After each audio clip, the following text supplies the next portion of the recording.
नमस्कार, स्वागत है आपका उल्लेख न्यूज में। मैं आपके साथ नौशीन अंसारी। देश प्रदेश की हर छोटी बड़ी खबर देखने के लिए देखते रहिए उल्लेख न्यूज। हरिद्वार में माता चिदानंदमय शिष्य पूज्य स्वामी प्रखर महाराज ने प्रेस क्लब हरिद्वार में पत्रकारों से वार्ता करते हुए अपने गुरु प्रखर महाराज पर लगाए गए सभी आरोपों को निराधार बताया। उन्होंने कहा कि पूर्व में उनके माता पिता ने उनके गुरु पर उन्हें जबरन बंधक बनाने का आरोप लगाया है, जो सरासर गलत है।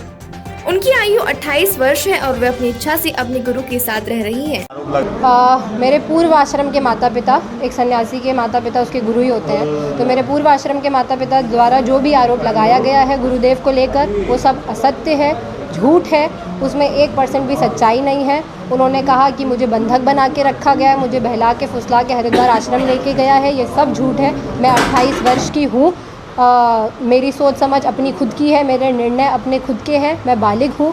मैंने अपने पूरे होशो हवास में संन्यास का निर्णय लिया और आज मैं एक सन्यासी के रूप में स्वतंत्र रूप से हरिद्वार आश्रम में निवास करती हूँ। और सिर्फ हरिद्वार आश्रम में ही नहीं, किसी कार्यवशात अन्यत्र जाना पड़ता है, तीर्थ यात्रा आदि। अभी बनारस में गुरुजी ने 2 महीने 51 दिन का लक्षचंडी यज्ञ का आयोजन भी किया था, उसमें भी हम 4 महीना बनारस में रह के आए हैं। सभी लोगों ने हमारी स्थिति परिस्थिति देखी है, तो ये सब जो बातें हैं ये सब झूठ है, बेबुनियाद।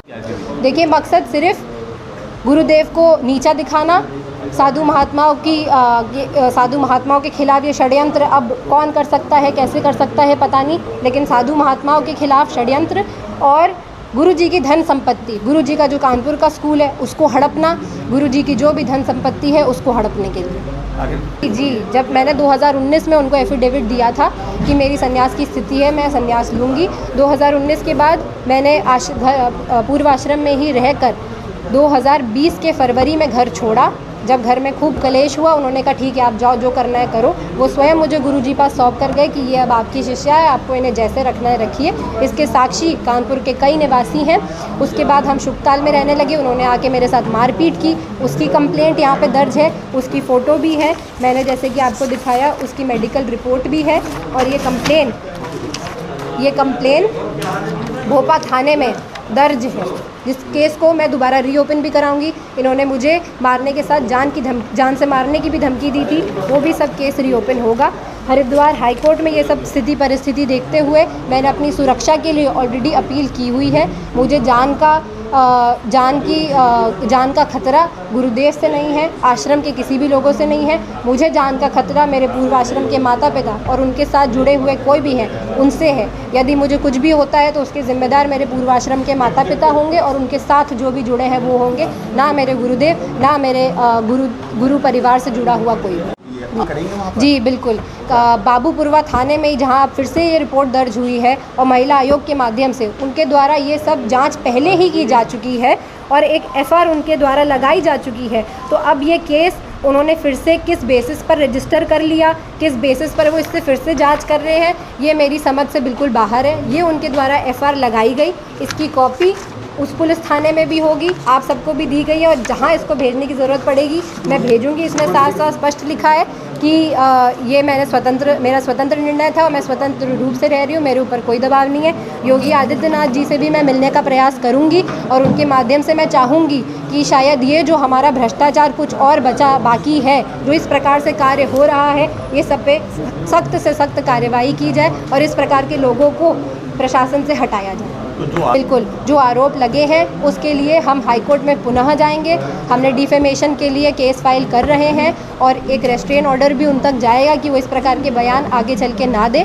और आवश्यकता अब आ चुकी है कि चुप ना बैठा जाए।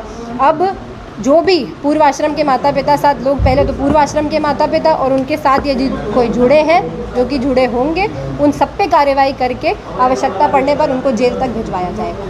के माध्यम से जब सुरक्षा का ऑर्डर दिया गया तो मेरे पास, जब हमारा हरिद्वार कुंभ मेला लगा था तब के दौरान लगभग 2 महीने के लिए मेरे पास एक गार्ड रहते थे साथ में। उसके बाद वो सुरक्षा ले ली गई। हमने एसएसपी जी को पुनः लेटर दिया, फॉलोअप किया, लेकिन वो सुरक्षा की व्यवस्था नहीं करी गई। अब आज हम फिर से जाके उनसे अपनी सुरक्षा की मांग करेंगे।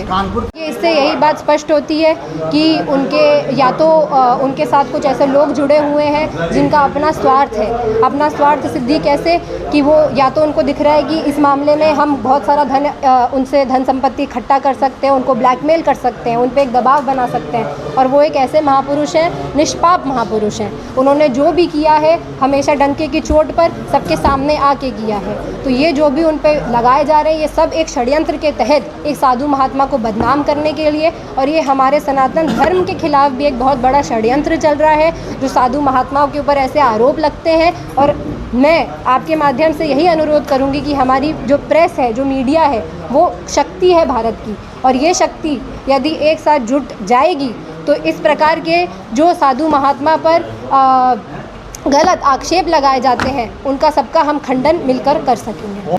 पूर्व आश्रम के माता पिता अर्चना अग्रवाल जी और नवीन अग्रवाल जी, जो कानपुर किदवई नगर के निवासी हैं, वो और उनके साथ कई ऐसे लोग जुड़े हैं। आपको जो मैंने कंप्लेंट दी है उसमें उन्होंने उनका नाम खुद मेंशन किया है, कानपुर के हैं।